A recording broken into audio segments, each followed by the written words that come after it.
안녕하세요. 오늘도 와주셔서 감사드리며, 그럼 오늘의 사연 바로 소개해 드리겠습니다. 저한테는 남들에게 말하지 못하는 아픔이 하나 있어요. 바로 제 위로 5살 많았던 오빠에 대한 얘기예요. 제가 굳이 많았던이라고 얘기를 하는 건 제가 중학교 때 저희 오빠가 세상을 떠났거든요. 오빠는 장애를 가지고 있었습니다. 어렸을 때 엄마 따라 시장에 가서 혼자 뛰어다니면서 시장 여기저기를 쑤시고 다니다 사고를 좀 당했어요. 그다음부터는 딱 5살 그 나이에서 더 이상 성장하지도 않고 그대로 어린 시절에 머무르게 되었습니다. 소아마비로 다리 길이가 조금 달랐던 오빠가 활발하게 뛰어다니는 것, 그 자체로 행복해했던 엄마 아빠는 한동안 당신들 탓이라고 자책하셨어요. 하지만 곧 마음을 추스르고 일상으로 돌아오셨습니다. 제가 좀 커서 오빠와 제가 다르다는 것을 깨닫고 왜 오빠는 저렇게 어리게 머물러 있냐고 물어본 날 처음으로 진지하게 답해 주셨습니다. 두 분은 어린 저를 앉혀놓고 차분히 오빠의 사고를 설명하면서 저한테 이렇게 말씀하셨어요. 세상에 아프고 싶어서 아픈 사람 없어. 그리고 오빠는 그냥 결정을 한 거야. 더 이상 잘하지 않겠다고 결정한 거니까 엄마랑 아빠, 그리고 너, 이렇게 우리 가족은 오빠의 그 결정을 존중하고 이해해 줘야 해. 그러니까 오빠를 불쌍하게 생각하거나 동정하지 말고 네가 할 수 있는 한편하게 도와줘. 알았지 그래? 아픈 사람이 있다는 건 조금 걱정할 일이 많아지기는 하지만 그게 힘들거나 괴로운 일이 되면 안 되는 거니까 우리 오빠 결정 존중하고 도와주자. 저는 엄마 아빠의 그 말이 어린 마음에도 깊이 인상에 남았습니다. 어떤 장애를 가지고 있다는 것이 우리보다 잘못되거나 고쳐야 되는 그런 게 아니라 그냥 그렇게 살기로 결정을 했으니 존중해 줘야 된다는 말이 제 인생에 굉장히 큰 중심이 되는 말이 되었죠. 그런 오빠가 제가 중학교 다닐 때쯤 계속 알아오던 지병으로 인해 세상을 떠나고 저는 저희 집의 유일한 자식이 되었습니다. 오빠를 보내고 부모님은 하고 계시던 일들을 서서히 정리하시면서 함께 봉사를 다니기 시작하셨어요. 노인병원일 때도 있었고 장애인 단체일 때도 있었습니다. 그리고 저에게도 강요는 하지 않겠지만 사지 멀쩡할 때 누군가의 세상을 한 뼘 더 넓혀주는 일에 적극적으로 참여했으면 좋겠다라는 말씀을 하시더라고요. 그래서 고등학교 때도 남들이 다 학교 다니고 학원 다니고 할 때 저는 한 달에 2번, 3번 정도는 주말에 유기견 봉사도 가고 부모님 따라서 양로원에도 봉사를 가고 그렇게 함께 다녔습니다. 사실 그때는 그게 봉사라는 거라는 생각도 잘 안 했어요. 그냥 저한테는 어렸을 때부터 너무나 익숙한 일상이었으니까요. 좀 특별할 수 있는 일도 지속되다 보면 정말로 일상이 돼버리잖아요. 그렇게 일상이 된 봉사활동은 제가 대학생 시절에도 그리고 사회에 나와서도 쭉 이어졌습니다. 제가 결혼할 남자를 만난 것도 이 봉사시설에서였어요. 대학교 때부터 쭉 제가 하던 일 중에 하나가 한글을 모르시는 어르신들한테 글을 가르쳐 드리는 일이었어요. 제가 국어 쪽으로 전공하기도 했고 가르치는 일을 쭉 오래 해왔기 때문에 자연스럽게 할 수 있었던 봉사였습니다. 그리고 솔직히 다른 봉사는 육체적으로 좀 힘도 들고 마음 아픈 일도 많은데 이 한글 가르치는 봉사만큼은 뭐랄까 일상에서 지쳤던 제 마음을 위로하는 힐링 같은 시간이었거든요. 그래서 제가 가장 부담 없이 행복하게 시간을 보내는 일이기도 했습니다. 6년 정도 봉사했을 때 새로 선생님이 한두 분 오신다는 얘기를 들었는데 그 중에 한 명이 바로 지금의 제 예비 남편이었어요. 평생 누구를 가르쳐 본 적도 없고 그냥 선배 형이 진짜 보람된 일이라고 얘기를 해서 따라왔다고 하더라고요. 그러면서 차근차근 배워가면서 천천히 잘해보겠다고 딱 자기소개를 하는데 오히려 그게 굉장히 솔직하게 느껴졌습니다. 만약에 다른 사람들처럼 뭐 돌아가신 할머니가 평생 한글을 몰라 속상해 하신 걸 보고 마음에 언젠가 꼭 우리 할머니 같은 분들을 도와드려야지라고 생각을 했다든가 아니면 지어낸 게 분명한 것 같은 그냥 봉사활동 확인서 받기 위해서 어디서 만들어 온 것 같은 그런 얘기를 줄줄 말했으면 별로 관심도 안 갔을 거예요. 아유, 너도 그냥 한두 달만 하다가 갈 사람이구나라는 생각을 했을 텐데 그런 생각이 들지 않게 진솔하게 말을 하길래 저 사람은 그래도 좀 봉사 오래 할 수도 있겠다라는 느낌이 들었습니다. 이게 봉사생활 몇십 년이면 딱 사람만 봐도 다 저 사람이 오래 할 사람인지 아니면 자기가 원하는 시간만 채우고 후딱 떠날 사람인지 제 눈에 딱 보이거든요. 아니나 다를까. 그날 왔던 봉사생들 중에 6개월이 지나도 남아있는 사람은 딱 제 예비 남편 한 명뿐이었습니다.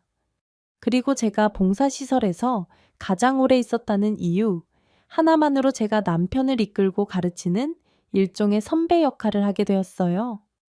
당연히 둘이 함께 있는 시간도 늘어났죠. 혜미 씨는 봉사를 진짜 많이 하나 봐요. 글쎄요, 봉사라는 생각을 별로 안 해서 저희 엄마 아빠가 그러셨거든요. 그냥 저 사람의 삶의 형태는 저런 거야. 그런데 세상이 정해놓은 방식에서 조금 벗어나서 힘들게 살 수밖에 없는 상황이니까 그 상황을 조금 도와주는 거라고 같이 사는 사람으로서라고 말씀해 주셨거든요. 저는 그렇게 생각해요. 모두가 함께 살려면 일종의 규칙이라는 게 필요하고, 근데 그 규칙이 모두에게 편안할 수는 없잖아요. 규칙에 맞춰 사시는 게 조금 불편하신 분들이 같이 갈 수 있게 옆에서 그냥 돕는 거, 사실 봉사라고 크게 이름 붙이는 것도 좀 그래요. 봉사는 어쩐지 뭐랄까 내가 너보다 더 나은 환경이고 우위에 있는데 내가 너를 시간 내서 도와줄게. 꼭 이런 식의 뜻이 담겨 있는 것 같아서 저는 그 말 별로 안 좋아해요. 그냥 제 생각이에요. 제 생각 되게 훌륭한 생각이네요. 한 번도 그런 방식으로 봉사를 생각해 본 적이 없어요. 그래서 봉사하고 나면 혼자 뿌듯하고 그랬는데 듣고 보니까 뿌듯할 일도 아니네요. 뿌듯하다는 마음 자체가 내가 너보다 나으니까 라는 생각이 있는 것일 수도 있으니 전 사실 친한 형이 같이 가자. 그랬을 때 내 삶도 힘든데 내가 누굴 남을 돕나라고 생각했었거든요. 에이, 다들 그렇죠. 뭐 처음엔 그렇게 생각하다가 그게 점점 일상이 되고 내 시간 중 일부가 되면 그냥 자연스러워져요. 그런데 형이 같이 가자고 해도 마음이 없었으면 못했을 텐데 왜 하시게 된 거예요?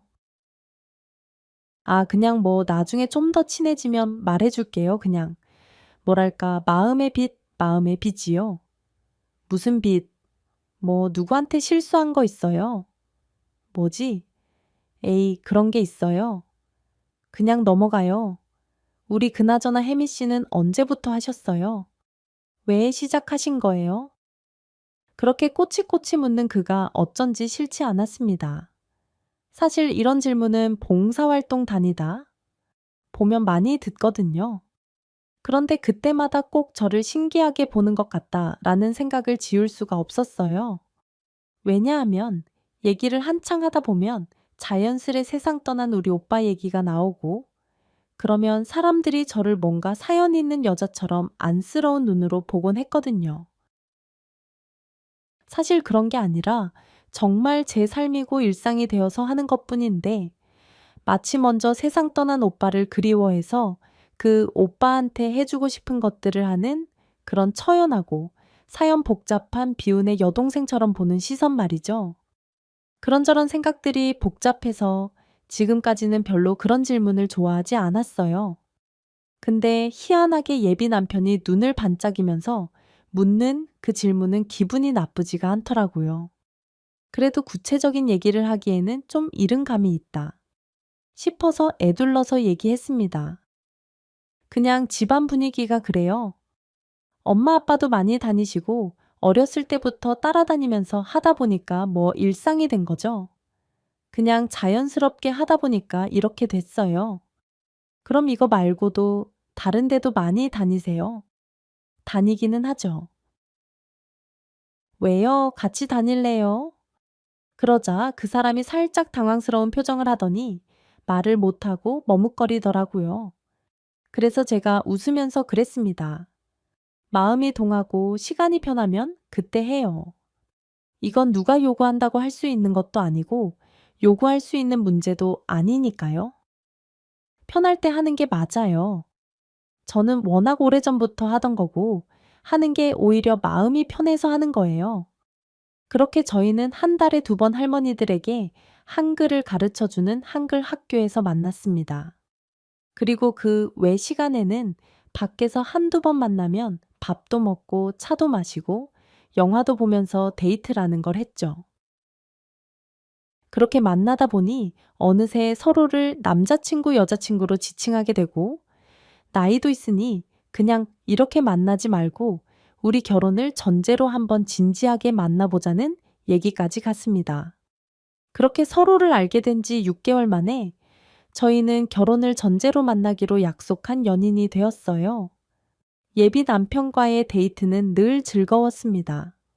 사실 여기저기 엄마 아빠 따라다니느라 제 나이 또래가 즐길 만한 거를 별로 즐기고 살지 못했는데 그 사람 덕분에 콘서트 같은 데도 가보고 유행하는 음식점이나 카페도 다니면서 즐겁게 시간을 보낼 수 있었습니다.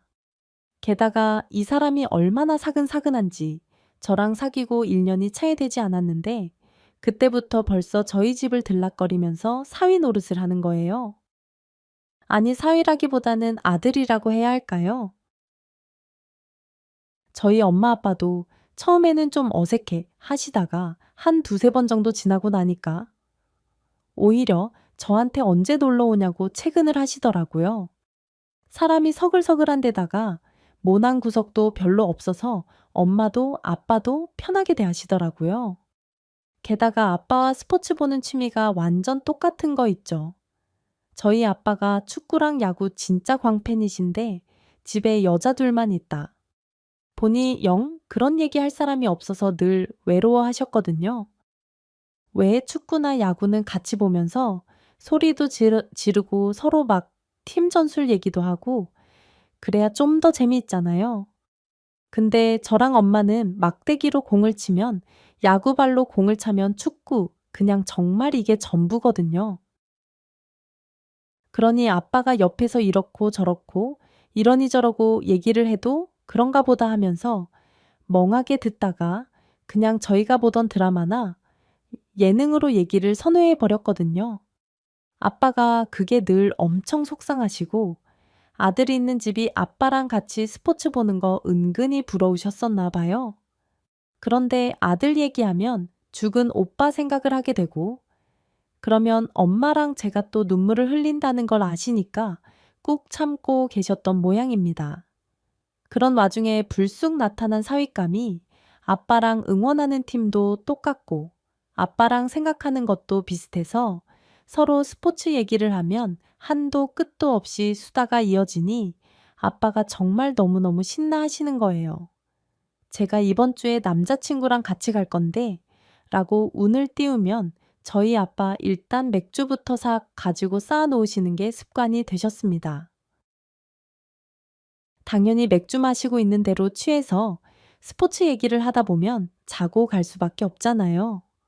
그러면 엄마는 아이고, 내가 세상 천지 딸내미 남자친구 술국을 다 끓이네라고 투덜거리시면서도 뭔가 흐뭇하고 즐거우신 얼굴로 북엇국을 끓여 먹이곤 하셨습니다. 그렇게 시간이 지나니까 어느새 자연스레 휴가도 같이 가게 되고 연말연시도 저희 집에서 보내게 되더라고요. 이거는 뭐 혼인신고만 안 했다 뿐이지 일반 사이보다 더 살갑게 저희 집에서 시간을 많이 보내게 되었습니다. 그런데 한 번은 엄마가 저한테 이렇게 물어보시더라고요. 얘 그 김서방 있잖아. 뭘 아직 결혼도 안 했는데 김서방이야. 아유, 너희는 지금 헤어지면 거의 이혼이나 다름없어. 우리 동네 사람들은 다 그 집 사위, 그 집 사위, 이렇게 말하는데 결혼식만 안 했지 혼인신고하고 살았다고 생각하는 사람들도 많아. 아이고, 그거야. 끝까지 가봐야 하는 거고. 그런데 갑자기 왜, 그래, 얘? 왜 그 집 부모는 넌 보잔 얘기 안 해? 엄마가 딱 그 얘기를 하시는데 제가 마음에 뭔가 철렁하더라고요. 안 그래도 사귄 지 2년 정도 지난 후부터는 살짝 그 의심이 들기 시작했거든요. 아니, 자기는 이렇게 뻔질나게 우리 집 드나들면서 거의 사위가 아니라 아들처럼 어머니 밥 주세요부터 시작해서 아버님 이번에는 저랑 둘이 낚시 가요까지 엄마 아빠가 자기 없으면 허전해 죽을 것처럼 만들어 놓고 저한테는 한 번도 부모님 뵈러 가자는 말을 하지 않으니까요. 하다못해 부모님한테 인사시킨다거나 밥 먹자거나 소개시켜 준다는 종류의 말을 일체 전혀 하지 않습니다. 그래서 처음에는 대놓고 물어보기도 했어요. 그런데 나는 왜 자기 부모님한테 인사 안 시켜줘? 으이그 시댁 미리 만나서 좋다고 내 주변에서도 다 시댁 인사는 미루고 미루라던데 아니 아무리 그래도 그렇지 아이고 우리 부모님이 아무리 그런 거 신경 안 쓰신다고 해도 어쨌거나 시자 들어가는데 너 미리 인사시키고 그러면 이것저것 불러내시고 너 귀찮게 하고 부담 주실 수도 있어. 내 친구들도 다 그러더라. 시자 붙은 집은 결혼 직전에 만나는 게 제일 좋대. 듣고 보니까 또 틀린 말은 아니더라고요. 제 친구들도 극우 말렸었거든요. 채네. 식장에 들어가기 전까지는 시댁은 언제 바뀔지 모르는 거다. 그러니까 미리 만나서 며느리 노릇 먼저 하려고 애쓰지 말고 그냥 결혼하셔야 할 사람이 가운데서 막아주는 대로 그냥 입 다물고 가만히 있으라는 게 제 친구들의 의견이기도 했습니다. 친구 하나가 제 예비 남편이 이렇게 얘기했단 얘기를 듣고 이렇게 얘기하더라고요. 야, 그 남자 정말 됐다. 너 나보고도 몰라. 결혼할 사람 집에 미리 왔다 갔다 해봐야 좋을 거 하나도 없어. 하긴 너 고생 좀 했지, 아이고. 내가 정말 결혼 전에 무슨 사랑을 먼저 받겠다고. 그렇게 내가 졸라서 결혼하기 2년 전부터 인사드리고 쫓아다니면서 김장까지 다 참여했잖아. 근데 결혼 딱 하고 나니까 그것부터 후회가 되더라고. 결혼 전에 좀 예쁘게 보일 맘에 김장하던 때랑 결혼하고 나서 의무감에 해야 되는 거랑 야, 그거 똑같은 김장인데 마음가짐이 다르더라. 너무너무 하기 싫은 거야. 그래서 3년 만에 나 더 이상 못하겠다고 보이콧했더니 시어머니가 대뜸 뭐라는 줄 알아. 아니, 결혼 전에는 부르지도 않고 시키지도 않았는데 와 가지고 하더니 이제 결혼했다고 맘 바뀌었냐고 한마디 확 지르는데 아, 내가 내 발등 찍었구나 싶더라고. 너 그렇게 미리 들락거리면서 화녀 노릇하지 마. 그거 지금 네 저기 결혼할 사람이 너무 잘하는 거야. 네 예비 남편 사람이 됐다. 야, 또 다른 친구 하나도 똑같은 말을 하더라고요. 상견례도 결혼 코앞에 두고 하라나요? 상견례도 결혼 코앞에 두고 미리 해봐야 이것저것 욕심 부리면서 안 하기로 했던 것도 하고 싶어 하고. 그래, 우리 시어머니 봐. 4달 전에 상견례 했더니 결혼 2달 전부터 다 생략하기로 했던 거. 하나하나 부활시켜서 결국 다 받아내더라. 내가 진짜 이 결혼 확 엎어 말어. 결혼식 전날까지 고민했다야. 아니, 너희 말도 맞기는 한데 난 좀 그래. 아니, 그래도 자기는 정말 2주에 한 번은 와서 자고 가고 야구 시즌, 축구 시즌에는 진짜 일주일에 2번, 3번 오거든. 그렇게 매주 우리 집 들락거리면서 나는 자기 부모님한테 얼굴 한 번 안 보여주니까 좀 이상해서 그러지. 그 집에서 날 싫어하거나 반대하실 이유가 있나 싶기도 하고 부모님이 조금 유난스러우신가 보지. 왜 그런 집 있잖아. 아들한테 여자친구 생겼다 그러면 당장 봐야 되고 불러내가지고 따로 막 밥 먹어야 되고 그러는 집, 네 남자친구 집이 그런 집일 수도 있어. 그래서 미리 알고 막아주는 거 아니겠어 그런가. 부모님이나 집안 얘기를 많이 듣지 못해서 친구의 말을 듣고 나니 그것도 또 일리가 있게 들리더라고요. 그리고 더 이상 남자친구한테 투덜거릴 이유도 사실은 없었습니다. 그거 외에는 정말 저한테 너무나 완벽한 남자친구였거든요. 자기가 삼시세끼 라면을 먹더라도 저한테 필요하거나 제가 갖고 싶은 게 있으면 어떻게 하든 마련해주고 사주고 지원해주는 사람이었고 엄마 아빠한테도 친아들 이상으로 잘했습니다. 오죽하면 엄마가 내 아들이 살아있어도 저렇게까지 충성스럽지 못했을 거다라면서 고개를 설레설레 저으실 정도였으니까요. 저희 엄마는 아빠한테도 한 번 못 받아본 꽃다발을 제 남자친구한테 10번도 넘게 받으셨다니까요. 그것도 생일, 어버이날, 추석, 설날 이런 무슨 데이 때 받는 게 아니라 그냥 어느 날 문득 퇴근하면서 불쑥 엄마를 찾아와 꽃다발을 안기는 겁니다. 짜잔 서프라이즈. 아니 이게 뭐야? 오늘 무슨 날이야? 에이 무슨 날은요? 무슨 날이긴? 아 무슨 날이기는 하다. 제가 어머님이 너무 감사하고 보고 싶은 날. 어머 어머 세상에 그런 말은 대체 어디서 배워? 어디 학원 다녀? 에이 어디서 배우긴요? 평소 저한테 해주신 그 은혜롭고 자유로우며 자애로운 어머님의 모습과 늘 정성 들여 차려주시는 풍성한 밥상이 제 마음에 쌓여서 뭐 자연스럽게 피어난 말이라고 할까요?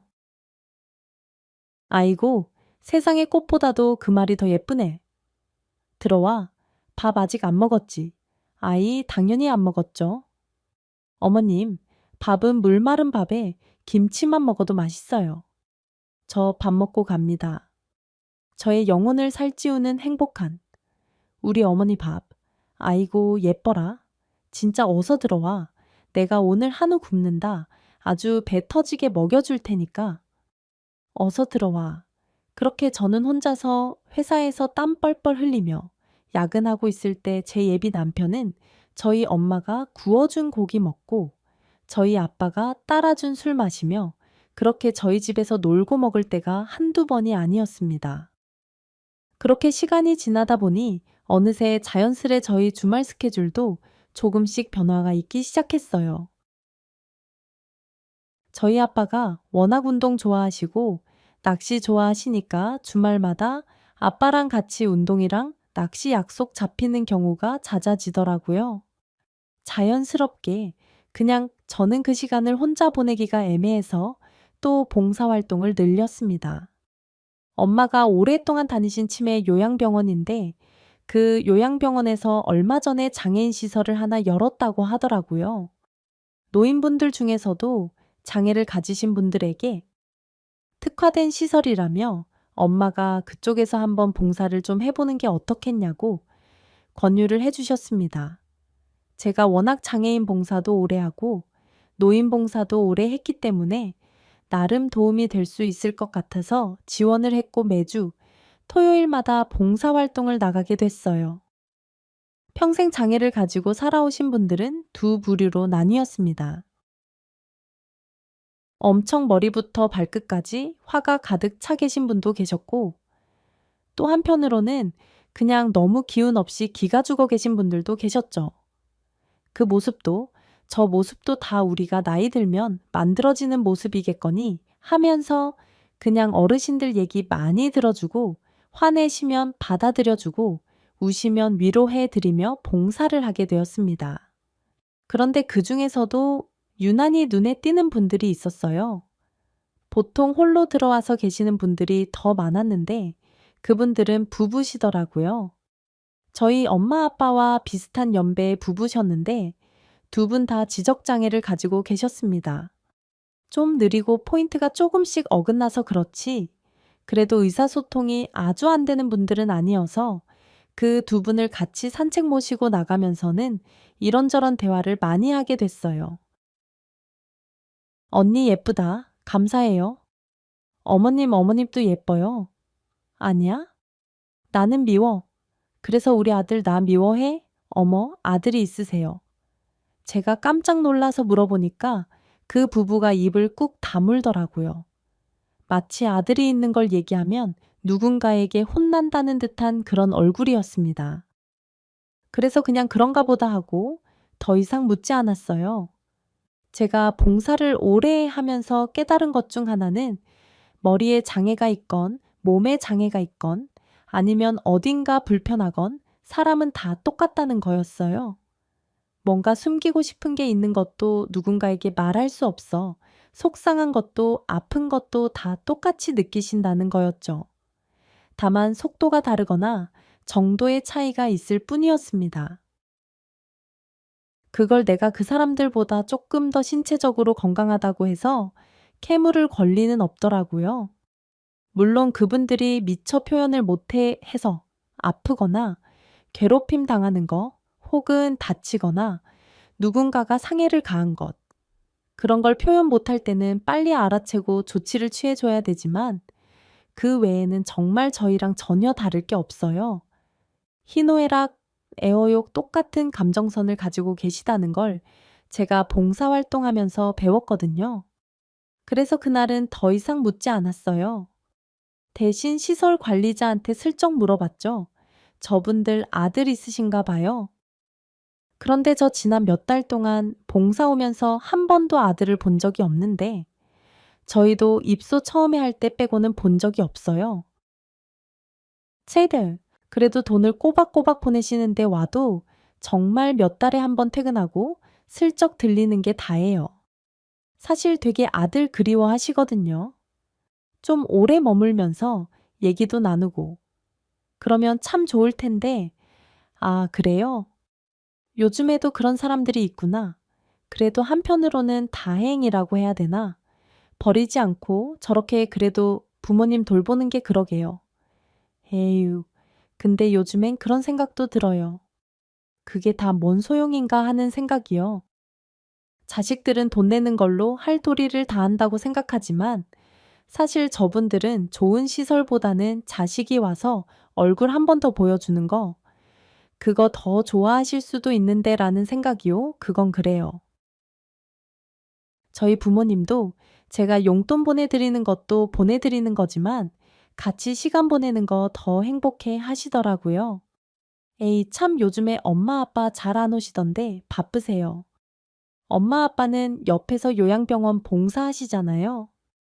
여기 처음에 세팅될 때만 좀 오셨던 거고 옆에 병원 계속 다니세요. 아, 원래 거기 봉사자셨구나. 어쩐지 너무 베테랑으로 척척 가시더라. 아마 초보 간호사분들보다 더 잘하실 수도 있어요. 그리고 요즘에는 제 남편 될 사람이랑 노시느라고 저도 잘 안 돌봐주세요. 맞다. 그때 사위 되실 분이 엄청 다정다감하시고 저희한테 한번 와서 자랑하신 적 있어요. 무뚝뚝한 딸보다 낫다고 하시던데요. 진짜요? 아유, 주책이야. 뭐 여기까지 와서 자랑을 해. 아유, 창피해. 정말 진짜 그런 사람 없다고. 아주 입에 침이 마르시던데요. 너무 다정다감하고 진짜 잘한다고 절대 부모 외롭게 하지 않을 그런 타입이라고 아주 딸내미가 사람 하나 잘 골랐다고 엄청 좋아하시더라고요. 특히 아버님이 진짜 좋아하시던데 그쵸? 맞아요. 저희 아빠 완전히 요즘에 저는 뒷전이고 아주 사윗감이랑 노느라고 정신없어요. 스포츠의 취미생활에 무슨 연인 찾듯이 그렇게 뭐만 하면 찾아요. 아버지가 딸만 있으셔가지고 아들이 그리우셨나 보다 요즘 사위가 아들 노릇하고 그러잖아요. 하긴 그렇죠. 그분은 아무것도 모르고 하신 말씀일 텐데 아들이 그리우셨나 보다라는 말에 어쩐지 제 마음에 울컥 눈물이 올라왔습니다. 아빠가 말은 안 했지만 정말로 오빠를 많이 그리워하고 있겠구나. 그 부분을 채워주는 남자친구가 참 고마운 사람이구나라는 생각이 들었거든요. 그렇게 그곳에서의 재봉사 시간은 조금 더 길어지기 시작했고 저희가 연애를 한 지도 어느새 4년째 다다랐습니다. 처음에는 뭐 결혼 일찍 해서 뭐 하냐? 그냥 서로 편안한 시간에 해라라고 하셨던 저희 부모님이 제가 35이 되니까 슬슬 조바심이 나시는지 한 번씩 제 남자친구한테 뼈 있는 소리를 하시더라고요. 쟤랑 아니 너무 익숙해져 가지고 뭐 벌써 결혼한 줄 착각하는 건 아니지? 에이, 어머니, 그럴 리가요. 제가 아직 준비가 덜 돼서 그래도 내년엔 해야죠. 할 겁니다. 내년 일해봐야 6개월밖에 안 남았는데? 알아요. 내년 초에 해야죠. 프로포즈 할 겁니다. 이거 우리가 아이 떠밀어 가지고 하는 거 아니지? 너 진짜 결혼하고 싶은 거지? 와, 아버지 무슨 소리세요? 저 그럼 벌 받아요. 제가 얼마나 아이 사위 되고 싶어 하고 아들 되고 싶어 하는지 아시면서 아이 그거야? 알지? 그런데 영티를 안 내니까 그렇지. 맨날 와서 밥이나 먹고 이놈이 여기를 밥집으로 안 온 건가 싶어서 아이 아니라니까요. 아버지 진짜 서운하게 하시네. 제가 딱 프러포즈 멋지게 하고 두 분한테 양복 멋진 거 사달라고 당당하게 조를 거예요. 그 프러포즈 하기 전에 그래도 이렇게 오랫동안 연애했는데 부모님한테 인사는 시켜드려. 덜렁 상견례 전에 얼굴 한번 보여드리고 당황하게 하지 말고 난 안 그래도 그게 좀 계속 걸려. 사위 될 놈은 너무 오래 들락거려서 이제야 너 할 만큼 편해졌는데 사실 부모 입장에서 봤을 때 그거 배신감 느끼고 속상할 수 있어. 내 아들은 남의 집 가서 배 긁고 누워서 방구 뿡뿡 낄 정도로 편해질 때까지 당신들은 며느리 될 여자 존재조차 모르고 계셨던 거잖아. 네, 알겠어요. 조만간 갈 거예요. 제가 간과했습니다.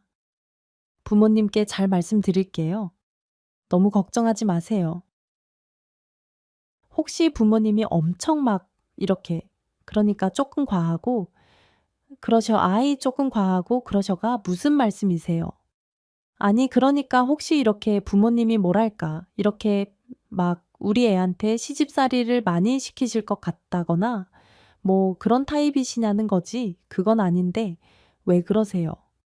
아니 너무 애를 인사를 안 시키니까 혹시 아들이 봤을 때 좀 심하게 하실 것 같으니까 아예 미리 차단을 해서 안 보여주나. 그냥 그런 생각이 들어서 그런 거지. 에이, 어머니도 참 그건 아니에요. 그런데 나중에 엄마가 저한테 그러시더라고요. 아니, 뭔가 좀 이상해? 아유, 엄마 또 뭐가 그렇게 이상한데? 아니, 보통 그렇게 얘기하면 구체적으로 뭐 때문에 그렇다라고 대답을 하잖아. 그런데 그냥 그건 아니라는 말만 하고 뭔가 표정이 떨떠름한 게 좀 기분이 좀 그렇네. 아유, 그냥 뭔가 말하기 애매하거나 나름의 사정이 있겠지, 엄마. 그리고 진짜 걱정할 필요가 없어. 나 다음 주에 인사드리기로 했어. 진짜 어디서 집에서 집으로 가기로 했어. 아니, 음식점에서 만나서 밥 먹기로 했어. 음식점에서? 아니, 이렇게 늦게 만나는데 그것조차도 음식점에서 보자고 그랬다고? 집이 무슨 단칸 새빵. 이런 건가? 얘 너 가자마자 저기 시댁집부터 해주고 막 이래야 되는 상황인 거 아니야. 너 재정 상황은 잘 알아보고 결혼하는 거지? 아유, 그럼 내가 저 사람 연봉을 다 하는데 그리고 딱히 집에 뭐 돈 얼마 보탠다. 이런 얘기 없었어. 그냥 부모님 알아서 하시는 것 같던데 아, 용돈은 좀 드리더라 그래. 아니 근데 왜 집으로 안 부르고? 아유, 그냥 편하게 밖에서 보고 싶으신가 보지. 집으로 가면 나도 사실 불편하고 그분들도 집에서 음식하고 막 이래야 되는데 뭐 요즘엔 엄마 원래 첫 만남은 다 밖에서 봐 그래. 나는 김서방이 처음 만날 때부터 덥석 집으로 쳐들어왔잖니. 그래가지고 다 집에서 보는 줄 알았지. 그래, 알았어. 너무 걱정하지 마. 그냥 얼굴 보고 밥 한 끼 먹고 오는 거니까. 그러면 엄마 아빠가 준비해 줄 건 없고, 하나도 준비할 거 없어. 괜찮아? 제발 걱정 좀 그만하고. 네. 그렇게 이것저것 걱정 많은 엄마를 뒤로 하고, 저는 연애 5년 횟수로는 4년이죠. 정말 그 긴 시간을 지나서 처음으로 시부모님 되실 분을 만나러 나갔습니다. 제가 조금 일찍 도착해서 화장실 안에서 마음을 좀 다잡고 있을 때였어요. 제가 조금 긴장을 하면 항상 변기에 앉아서 생각을 정리하는 습관이 있거든요. 희한하게 저는 그게 편하더라고요. 제 친구 중 하나는 참 생각을 지저분하게 정리한다면서 놀리기도 하는데 저는 학교 다닐 때도 제일 공부가 잘 되는 곳이 병의 위였습니다. 조금 창피하기는 하지만 병의 위에 앉아 있을 때가 가장 생각이 잘 돌아가고 긴장도 안 되더라고요. 그래서 시험 볼 때도 늘 가장 마지막에 교실에 들어가기 전까지 병위에 앉아서 생각을 다듬곤 했습니다. 이번에도 이런저런 생각을 정리하기 위해 병위에 앉아서 심호흡을 하고 있는데 밖에서 누군가 시끄럽게 통화하는 소리가 들리는 거예요. 아, 그래. 오늘 아르바이트는 저거야. 저기, 그러니까 시어머니 역할, 그 남편 될 남자랑은 1시간 전에 만났고 상황도 뭐 별거 없어. 연애한 4년 만에 얼굴 처음 보는 여자한테 시어머니 역할 내주면 되는데 그냥 딱히 이것저것 할 것 없이 고맙다 예쁘다만 하라고 하더라고. 아유, 뭐 남자 쪽에 사연이 좀 있나 봐. 아니, 오늘 일당도 나쁘지 않고 나중에 결혼하면 혼주석에도 앉는 것까지 다 일괄 계약해서 나름 쏠쏠해. 지금 시간이 좀 일러서 화장실에 한번 왔지. 이제 나가서 그 남편 될 사람이랑 차 한잔 하면서 말 맞춰봐야지 뭐. 아유, 요즘엔 요런 알바가 더 쏠쏠해. 이따 끝나고 연락할게. 들어가. 조금 까랑까랑하고 특이한 목소리였습니다. 속으로 생각했죠. 요즘에 혼주 대행 알바도 있고 하객 대행 알바도 있다더니 그런 건가 보다라는 생각을 했습니다. 그리고 아무 생각 없이 그 사람이 나간 후에 나름대로 제 생각들을 정리하고 밖으로 나갔어요. 앉아서 한 20분쯤 기다리다 예비 남편이 허겁지겁 오더라고요. 왜 이렇게 일찍 왔어? 언제 도착했어? 한참 기다렸어. 어, 아니 그냥 좀 일찍 왔어. 늦는 것보단 낫잖아. 방금 왔어. 방금 어머님 아버님은 조금 있다가 도착하신대. 내가 이 근처로 모시러 나가기로 했어. 먼저 들어가 있어. 집에서 오는 거 아니야. 같이 모시고 온 거 아니었어. 오늘 집에 있다가 나올 거라며? 아니, 부모님이 어디 좀 들렸다 오셔야 한다고 해서 각자 따로 움직였어. 먼저 들어가 있어. 살짝 서운한 마음이 들었습니다. 뭐 저를 위해 하루를 통째로 비워둘 필요는 없는 거지만 그래도 며느리 될 사람을 처음 만나러 오시면서 어디 들려서 볼일 보고 오신다는 게 어쩐지 제가 1순위가 아닌 것 같은 그런 느낌이 들어서 유쾌하지는 않더라고요.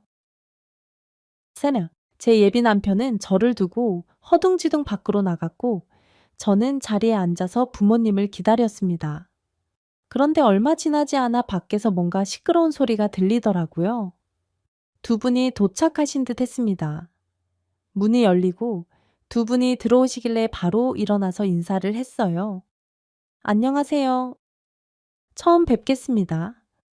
어머, 얘기 많이 들었어요. 아이고, 듣던 것보다 훨씬 더 예쁘네. 잠깐만 이 목소리가 너무나 귀에 익숙한 목소리였어요. 제가 화장실 안에 있을 때 아르바이트 간다고 떠들던 그 목소리였습니다. 순간 너무 당황스럽더라고요. 안녕하세요. 라고 인사는 했지만 그 이후에 제가 어떻게 표정 관리를 해야 될지 감이 잡히지 않았어요. 예비 남편은 아주 자연스럽게 제 앞에 있는 남자분과 여자분에게 그냥 엄마 아빠가 그렇게 보고 싶어 하시던 예비 며느리다라면서 제 소개를 계속 이어나갔습니다. 그러자 남자분도 여자분도 그냥 웃으면서 예쁘네 착하게 생겼네. 우리 아들 잘 부탁해요 라는 말만 반복하시더라고요. 제가 이상하다고 생각을 해서 그런지 모르겠지만 목소리 톤이며 표정도 모두 어색하고 살짝 민망하기까지 한 그런 자리였어요. 어떻게 그 시간이 지났는지 모르게 시간이 푹 흘러버리고 말았습니다. 제가 좀 고민을 하다가 마지막에 헤어질 때 이렇게 말씀을 드렸어요. 다음엔 집으로 좀 초대해 주세요. 저 어머님 집밥 먹고 싶어요. 그랬더니 그분이 몹시 당황하면서 제 예비 남편을 한번 힐끗 보시는 겁니다. 마치 눈치를 보듯 말이죠. 그러자 그 사람이 얼른 손사래를 치면서 이렇게 말하더라고요. 우리 엄마, 그리고 밥 진짜 못해. 요리 못하시는 분이라 그냥 밖에서 사 먹는 게 나을걸. 그냥 집은 나중에 가면 되지. 결혼하면 자주 갈 텐데 뭘 그렇게 자꾸 먼저 가려고 그래?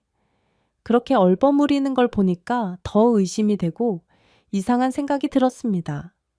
몹시 찝찝한 기분으로 집에 돌아왔죠. 그래서 엄마가 너 어땠냐고 물어보는 말에도 제대로 대답하지 못했어요.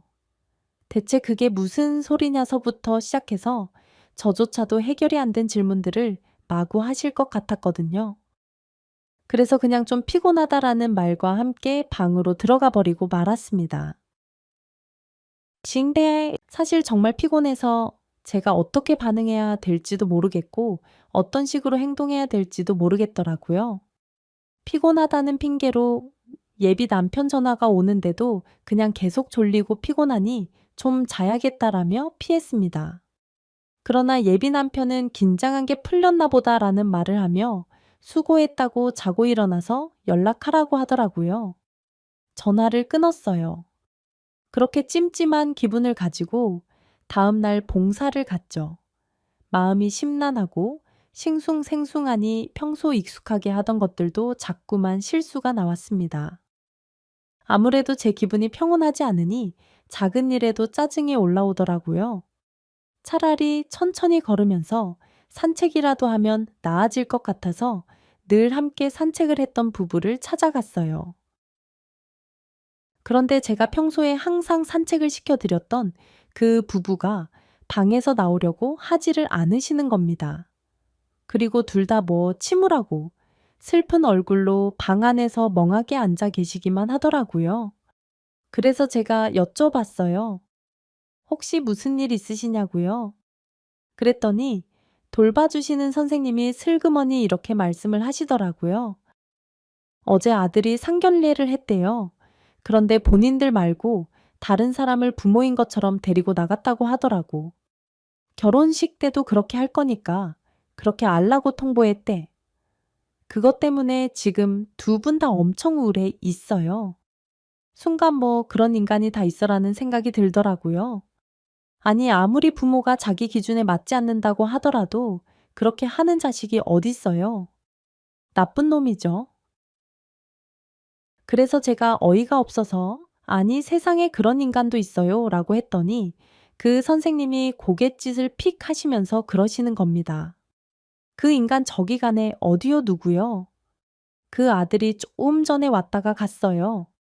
자기 부모한테는 딱 3분 4분 여튼 상견례 했다는 얘기 짧게 하고 비용 내고 가더라고. 아니 몇 달 만에 왔으면서 그래도 10분은 채워야 하는 거 아니에요? 진짜 해도 너무한다 싶어 어유 아들 보고 막 웃다가 갑자기 침울하게 두 분이 다 눈물 흘리시는데 내가 어떻게 해드리지도 못하고 속상하더라고. 그러면서 막 빠져나가는 차를 휙 고갯짓으로 알려주었습니다. 차의 뒷공무니를 보는 순간 가슴이 철렁했어요. 그 차 번호가 저한테 너무나 익숙한 차 번호였거든요. 제 예비 남편 차였어요. 그 순간 너무나 당황스럽더라고요.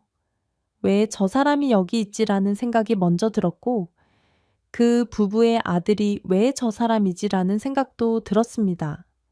그러면서 전날 제 앞에 나타났던 가짜 시부모의 모습도 떠올랐어요. 제가 조금 전까지 그런 놈이 세상에 어딨냐며 욕을 했던 사람이 제 예비 남편이었다는 사실에 정말 머릿속이 너무 복잡했습니다. 그래서 당장 그 부부에게 달려가서 제가 가지고 있는 예비 남편의 사진을 보여드렸어요. 어머니 아버지, 혹시 이 사람이 두 분 아들이에요. 그랬더니 두 분이 너무나 깜짝 놀라면서 저한테 네가 내 아들을 어떻게 아냐고 물어보시더라고요. 그러면서 두 분이서 당황한 얼굴로 눈을 떼굴떼굴 굴리시는데 순간 마음이 너무 아팠습니다. 그 표정에서 느껴지는 수많은 말할 것 같았거든요. 우리 아들이 아무도 아는 척하지 말라고 했는데, 우리가 부모라는 거 말하지 말라고 했는데, 그런 복잡한 말이 막 왔다 갔다 하는 듯한 표정이라 가슴 한구석이 찌르르르 하더라고요. 그래서 그 자리에서 일어나서 두 분께 정식으로 깊이 인사를 드렸습니다. 안녕하세요. 정식으로 인사드릴게요. 그동안 몰라 봬서 죄송해요. 저 아드님과 할 여자입니다. 사진 속의 남자, 제 남자 친구예요. 두 분이 너무 깜짝 놀라 저를 멀뚱멀뚱 보기만 하시더라고요. 너무 뒤늦게 인사드렸네요. 죄송해요. 두 분이 여기 계신 줄 몰랐어요. 저도 오늘에서야 알았습니다. 그리고 어제 상견례가 아니었고 그냥 시부모님께 인사한다고 해서 나갔었는데 가짜 부모님이 나오신 거 저도 알고 있어요. 제가 그 말까지 하자. 그다음부터 두 분이 앞다투어 저한테 무언가를 말씀하시는데 솔직히 다 알아듣지는 못했어요. 하지만 제가 정확하게 알아들은 것 중 하나는 아들한테 말하지 말라는 말이었습니다. 속상한 것도 속상한 거지만 두 분은 혹시 아들이 상처받을까? 봐, 아들이 혹시 피해를 입을까? 봐, 그게 더 걱정되신 모양이었어요. 이런 부모님의 마음도 모르고 그 찰떡선이 없는 망할 인간은 지금도 저희 집에서 번지수 틀린 아들 노릇하며 히히 낙낙하고 있겠지라는 생각에 천불이 솟았습니다. 내가 정말 너를 가만두지 않겠다라는 생각이 불쑥 들더라고요. 그래서 제가 두 분께 천천히 말씀드렸어요. 아무 걱정하지 마세요. 저 이런 것 때문에 결혼 깨지 않을 거예요. 하지만 이런 못된 마음 먹은 아드님은 제가 혼을 좀 내야겠네요. 그건 이해해 주세요. 그리고 저희 부모님 만나서 같이 인사 나누시고요. 결혼식장에도 꼭 와서 앉아 계셔야 돼요. 아셨죠? 저는 두 분을 안심시켜 드렸습니다. 그리고 바로 예비 신랑에게 전화를 했어요. 여보세요? 어디야? 나 잠깐 저기 지방에 출장이 좀 있어서 왔다 가는 길인데 왜 무슨 일 있어? 아니 오늘 집에 갈 거 아니지? 주말에 엄마 아빠랑 간만에 외식이나 하자고. 외식 그래 좋지. 뭐 안 그래도 어머님 며칠 전부터 숯불갈비 드시고 싶다고 했었는데 갈비집 갈까 아니야. 내가 예약할게. 나중에 주소 보내줄 테니까. 거기로 와 그렇게 예비 남편과 만날 약속을 정하고 부모님께는 주말에 상견례 날짜가 잡혔다고 말씀을 드렸어요. 엄마 아빠가 부모님을 만나고 온 지 얼마 안 됐는데 벌써 상견례 날짜를 잡냐며 한번 시작하니까 속전속결이구나 라면서 웃으시더라고요. 그러면서 예비 남편에게 미리 정보를 좀 얻어야 하나, 뭘 좀 물어봐야 하나 고민을 하시길래 이렇게 말씀드렸습니다. 엄마 아빠 상견례에 대해선 그 사람한테 일절 아무 말 하지 말아요. 이유는 나중에 묻고 그냥 일단은 내가 하자는 대로 해줘 부탁할게요. 너 무슨 일 있어? 왜 그 집 부모 너 싫어해? 이상해? 아니 그건 확실히 말할 수 있어. 부모님들 좋으신 분들이야. 그런데 하여간 그 사람이 상견례 때문에 좀 스트레스 받는 것 같아서 그런 거 물어보고 하는 것도 은근 부담일 때 있잖아. 그러니까 말하지 말라는 거야. 하긴 나도 그랬어. 아유, 왔다 갔다 하면서 얼굴 다 보고 친해졌다. 싶었는데도 상견례에 다가오니까 에휴, 숨이 안 쉬어지더라고. 우리 아버지랑 장인어른이 막 주먹 다짐하는 꿈도 꾸고, 어머, 그랬었어. 난 전혀 몰랐네. 전날까지도 우리 집에 와서 농담 따먹기 하면서 술 먹길래 이 사람 참 세상 편하다 그러고 말았는데 그걸 이제야 말해? 그럼 떨린다고 하냐? 아니 남자가 그래도 자존심이 있지 아마 김서방도 그래서 그럴 거야. 우리는 아무 말도 안 할 테니까.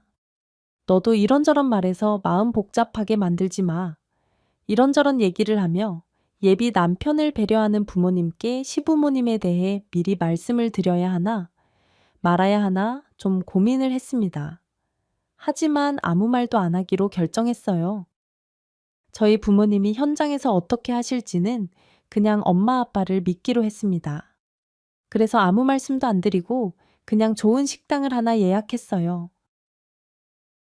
예비 남편은 아무것도 모르고 그냥 엄마 아빠와 좋은 식당에서 밥 먹는 줄만 알더라고요. 그래? 그냥 그렇게 알고 있어라 하고 생각하고 엄마 아빠 먼저 식당 안으로 들어가게 했습니다. 요양병원 선생님이 제 얘기를 듣고 시부모님을 식당 근처까지 모시고 오겠다고 했거든요. 다들 식당 안으로 들여보내고 저는 밖에서 시부모님을 만났습니다. 병원 선생님들이 얼마나 신경을 쓰셨는지 두 분 다 옷도 깔끔하고 피부도 너무 반짝반짝 하더라고요. 갑자기 울컥 눈물이 올라오는 것을 꾹 참고 반갑게 인사를 드렸습니다. 그리고 천천히 다시 한번 설명을 드렸어요. 오늘 저희 부모님 만나실 거예요. 아들이 화 안 내도록 제가 잘할 테니까 저희 부모님한테 하고 싶으신 얘기 있으시면 천천히 하세요. 제가 잘 알아듣고 전달 드릴게요. 아셨죠? 저는 제 예비 남편의 진짜 부모님을 양옆에 모시고 천천히 식당 안으로 들어갔습니다. 문이 열리자 제일 먼저 예비 남편의 당황한 얼굴이 눈에 딱 들어오더라고요. 아니 어떻게 여기를 그 와중에도 아들을 보고 반가워서 저희 시부모님 얼굴이 환해지셨습니다. 저희 엄마 아빠가 당황하면서 저한테 누구냐고 묻더라고요. 그래서 제가 이렇게 대답했어요.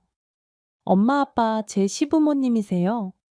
순간 엄마 아빠 얼굴에 당황한 빛이 살짝 맴돌았지만 역시 저희 엄마 아빠는 제 예상과 다르지 않게 활짝 웃으며 두 분을 맞이해 주시더라고요. 아이고, 사돈아이 먼 곳까지 오느라 애쓰셨습니다. 저희가 근처까지 가도 됐을 텐데요. 아빠가 그렇게 얘기하면서 시아버지의 손을 꼭 잡더라고요. 그러자 갑자기 시아버지가 눈물을 뚝뚝 흘리면서 아빠에게 기대시는 게 아니겠어요. 저희 아빠가 시아버지를 토닥토닥 해주시면서 이러시더라고요. 아이고, 이렇게 아들을 잘 키우셨는데 왜 이 좋은 자리에서 이렇게 우실까? 그렇게 말하면서 시아버지를 안아주셨고, 엄마는 시어머니의 두 손을 잡고 한참을 보시다가 반색을 하면서 그러시더라고요. 어머, 저 알죠? 나 얼굴이 기억나는데 우리 병원에서 보지 않았어요? 침대보 깔끔하게 까는 거 좋아하시는 314호 맞죠? 어머, 세상에 여기서 이렇게 뵙네요. 그래, 요즘에도 속상하면 침대보 갈면서 풀어요. 내가 그 옆에 병원으로 봉사 가는 바람에 통 그쪽에는 가지를 못했어요. 우리 딸이 거기 다니는데 그럼 우리 딸 거기서 많이 받겠네요. 혹시 사부인한테 책 잡힐짓 하고 그런 거 없었어요. 그 말에 예비 남편 얼굴이 하얗게 질리기 시작했습니다. 제가 조곤조곤 작은 소리로 자초지종을 얘기해 주었죠. 내가 봉사활동 다니는 데 있잖아. 엄마가 소개해 줬다고 한 그 장애인 요양병원에서 계속 돌봐드렸던 분이 시부모님이셨더라고. 얼마 전에 상견례 했다고 말하러 왔다 갔더라. 내가 차 뒷공문이 보고 알았지. 상견례를 했다니 그게 무슨 말이야. 내가 만난 시부모님이 이분들이 아니었거든. 어디서 고용해서 모시고 왔더라고. 내가 진짜 시부모님 돌봐드리고 있다는 것도 모르고. 뭐 진짜야? 아니 어떻게 자식이 그럴 수 있어? 세상에 나 너무 실망인데 예비 남편 얼굴이 하얗게 질렸습니다. 그리고 고개를 푹 숙이더라고요. 엄마와 아빠는 정말 화가 난 듯 아무 말 없이 가만히 예비 남편을 바라보셨습니다. 그러자 시어머니가 뭔가 하실 말이 있는 듯 엄마를 툭툭 치시더라고요. 시어머니는 당신이 그러라고 했다며 혹시 며느리가 놀랄까봐 처음 만나는 사람은 다른 사람 대신 데리고 나가라고 본인이 그렇게 말했다고 변명해 주셨어요. 저희는 모두 시어머니가 거짓말하고 있다는 걸 알았지만 그 자리에서 계속 예비 남편을 혼낼 수가 없었죠. 그날 그 자리는 간소하게 결혼을 치르자는 얘기만 나누고 끝났습니다.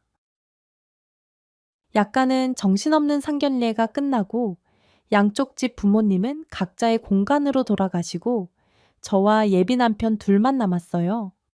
그 사람이 눈물을 펑펑 흘리며 이렇게 얘기하더라고요. 나도 부모님이 창피했던 건 아니야. 그런데 이때까지 살면서 정말 너무 많은 차별과 편견을 겪었어. 너 너무 놓치고 싶지 않았고, 결혼하고 나서 사실대로 얘기하면 그래도 조금 이해하고 용서해 줄 거라고 생각했어. 미안해, 내가 잘못 판단했어. 절대 우리 엄마 아빠를 내가 부끄럽게 생각했던 건 아니야. 나 한 번만 이해해 줄 수 있어. 나 정말 그렇게 속물이고 이상한 사람 아니야. 한 번만 이해해 줘라. 그렇게 말하는데 저라고 왜 그 마음을 모르겠어요. 그런 편견 저라고 안 겪어 봤겠습니까? 그래서 제가 예비 남편의 얼굴을 톡톡 두들기며 이렇게 말했습니다. 앞으로 엄마 아빠한테 잘해. 엄마 아빠 내가 겪어보니까 정말 좋으신 분들이야. 그리고 두 분 이사 원하시면 같이 모시고 살고 아니면 계속 거기서 사셔도 되고 대신 엄마 아빠한테 잘못했다고 꼭 사과하고 알았지. 그렇게 펑펑 우는 예비 남편을 보면서 저는 다시 한번 이런 생각을 하게 됐어요. 저 결혼 생활 잘할 수 있을 것 같다는 생각이요. 일단 다시는 제 예비 남편이 저한테 비밀 같은 거 만들지 않을 것 같고 저희 부모님한테도 정말 잘할 것 같거든요.